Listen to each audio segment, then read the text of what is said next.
అంగన్వాడీ కేంద్రాల ద్వారా పిల్లలకు పౌష్టికాహారాన్ని అందజేయడంలో అంగన్వాడీ టీచర్లు చురుకైన పాత్ర పోషించాలని జిల్లా కలెక్టర్ సిక్తా పట్నాయక్ అన్నారు.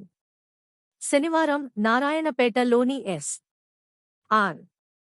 గార్డెన్ పోలేపల్లి ఫంక్షన్ హాల్లో పోషణ అభియాన్ కార్యక్రమంలో ఎమ్మెల్యే పర్ణిక రెడ్డితో కలిసి జ్యోతిని వెలిగించి ప్రారంభించారు. సెప్టెంబర్ 1 నుండి 30 వరకు నిర్వహించిన ఈ కార్యక్రమంలో జిల్లా కలెక్టర్ వివరాలు తెలుసుకున్నారు. ఈ సందర్భంగా కలెక్టర్ మాట్లాడుతూ జిల్లాలో సెప్టెంబర్ 1 నుండి 30 వరకు నిర్వహించిన పోషణ అభియాన్ రోజువారీ షెడ్యూల్ ప్రకారం జరిగిందని తెలిపారు. మన జిల్లాకు మెడికల్ కళాశాల వచ్చిందని, ప్రభుత్వ ఆసుపత్రి జీజీహెచ్ అప్గ్రేడ్ అయినదని తెలిపారు. శ్యామ్ అండ్ మామ్ పిల్లల కొరకు సిబ్బందికి శిక్షణ ఇవ్వడం జరిగిందని, ప్రతి బుధవారం ఐసిడిఎస్ ప్రోగ్రామ్స్ నడుస్తున్నామని తెలిపారు.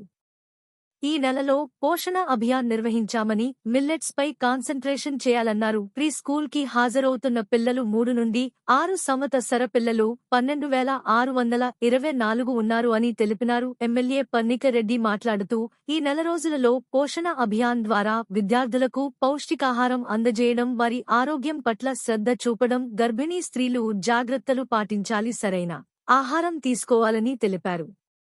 గర్భిణీలు మిల్లెట్స్ తినాలని, పుట్టిన పిల్లలకు 6 నెలలు బ్రెస్ట్ ఫీడింగ్ ఇవ్వాలన్నారు.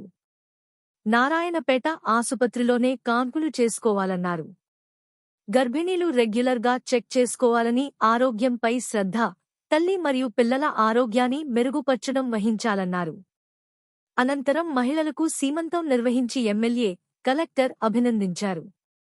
ఈ కార్యక్రమంలో డిఎంహెచ్ఓ సౌభాగ్య లక్ష్మి, డిడబ్ల్యూఓ జయ, ఐసిడిఎస్ సిడిపిఓ సిబ్బంది, మార్కెట్ చైర్మన్ సదా శివారెడ్డి, కౌన్సిలర్ సలీం, ప్రజా ప్రతినిధులు తదితరులు పాల్గొన్నారు. Like, share, subscribe.